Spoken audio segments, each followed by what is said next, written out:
Fall is in the air, or at least I'm like dreaming, hoping, wishing that this cool front will finally come in and give us the desperate fall vibes that we need. I want to celebrate the fall in as many ways as I possibly can, and one big way for me is through reading. So let's talk about the books that I would like to read to really just indulge and immerse myself in the fall vibes. Some of these kind of just like make sense. Some of them I feel like I need to explain a little bit.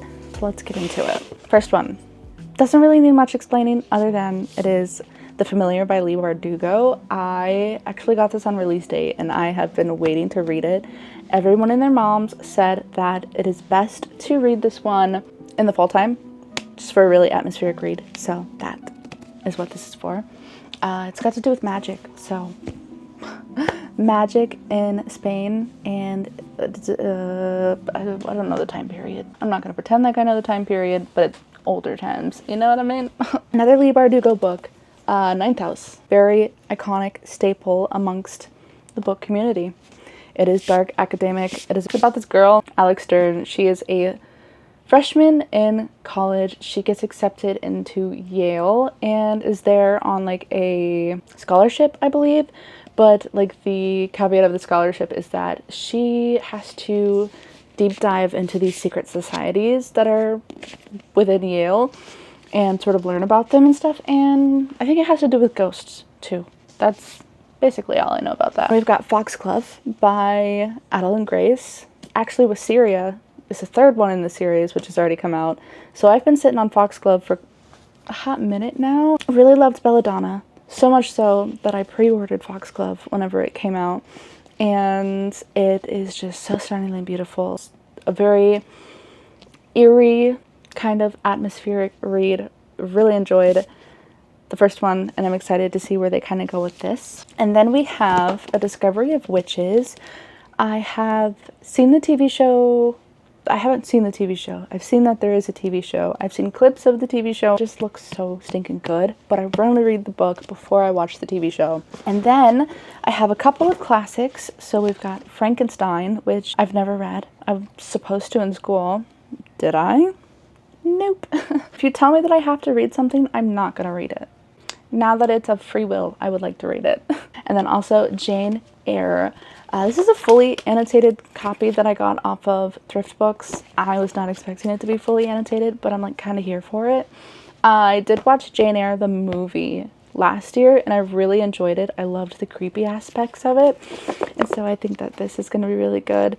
It's got a lot of gothic, sinister elements to it, which are perfect for the fall time. House of Salt and Sorrows. There is this group of sisters who have all been kind of like meeting their untimely ends, and there's this one sister who is seeing disturbing ghostly visions, and I think she's just kind of like trying to figure out what's happening to her sisters and why they're all meeting their untimely ends. Basically, we've got this old creepy manor by the seaside with ghosts and shit, and it just sounds very haunting and just beautiful. And then we have In the House in the Dark of the Woods. Sounds like that in the window of the house from across the street. I'm just gonna read the back of it really quick because I have a hard time explaining it.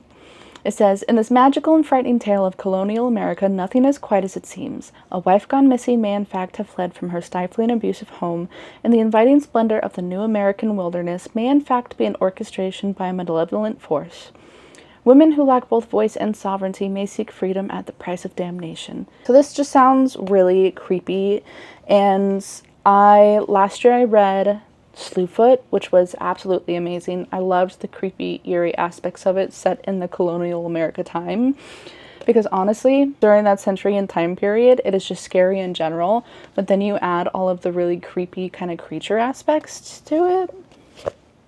Sounds like a fun time. Not if you were living in that time as a woman, but you know, to read about. And then this one, I'm so excited. I found this was at my public library's honor books. So basically it's kind of like you can return the book whenever you feel like kind of thing. I found Magic Lessons, which is the first book in the Practical Magic series.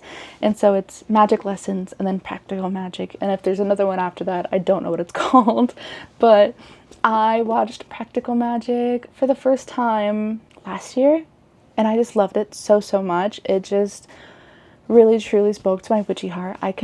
Can't believe that I've never watched it before. There's a lot of like really popular books that or not books, popular TV shows and movies that I've just never watched. I've never watched The Walking Dead. I've never watched Titanic. And I've never watched like Game of Thrones. Just like really popular, iconic TV shows and movies. I've never watched them before. Just never happened. This is the book before the book that the movie was inspired. I think this has to do a lot with the older. It's set way, way, way back in time whenever they originally get cursed for the bloodline. And so I think that's going to be such an exciting read. Practical magic just like is a part of my soul now. It makes my little witchy heart happy. Anne of Avonlea. I absolutely adore Anne of Green Gables, the TV show, like the newer one. I've never watched the older one, but the newer one just has like a piece of my heart that is always gonna carry it. So beautiful, so well done. And it was such a good slow burn that I immediately had to like go out and look for these books, and I actually found the box set for sale for like $10 or something like that, and I knew that I had to pick it up. So I'm gonna read the first book. I know that I don't think this really like dives in because she's really young in this, so I don't think it dives into like the relationship with Gilbert or anything yet. I might watch Anne of Green Gables again and then read the book. Anne of Green Gables and Hosier together, just like during this time, just does something to me. This is actually a book that I picked up from a thrift store for like 25 cents whenever I went to go visit my grandparents. It's called Midsummer Sorcery by Joan Elliott Pickard. And it just looks really cute, very fall-like.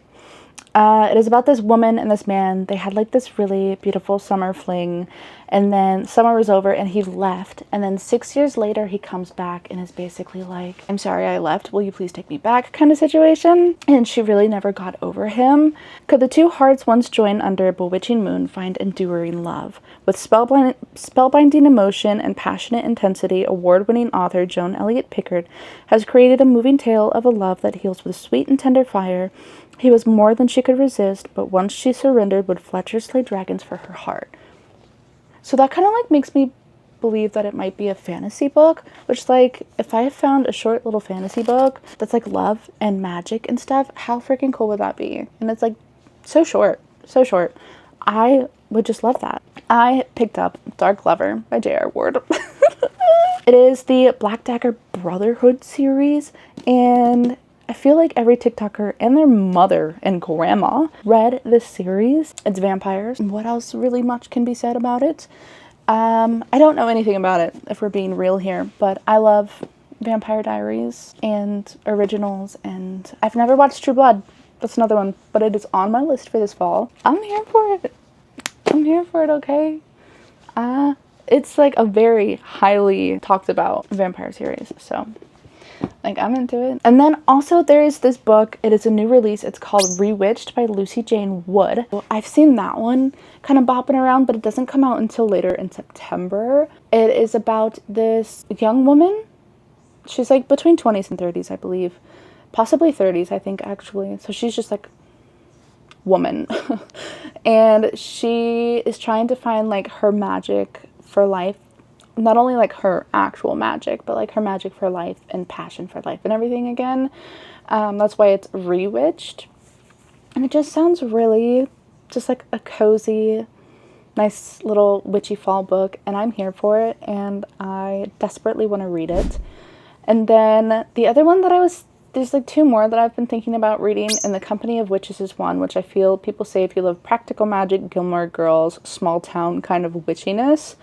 Where basically like the town council is called upon and like they have meetings and stuff. Like imagine if Gilmore Girls was witchy. That's what they say it is. So that sounds really good. And then also The Picture of Dorian Gray is one that I've never read, which could be really interesting. It's just one of those like little creepy kind of eerie ones that I think will really fit the theme of fall. So that's what I've got going on book-wise. I have like a whole list of TV shows and movies that I would like to watch for the fall season to kind of like just get into the coziness of it. I would love to know what you are hoping to read for your fall season and give me any recs, because I am always looking for more to add to my TBR. Should I? No, but we're like, yes.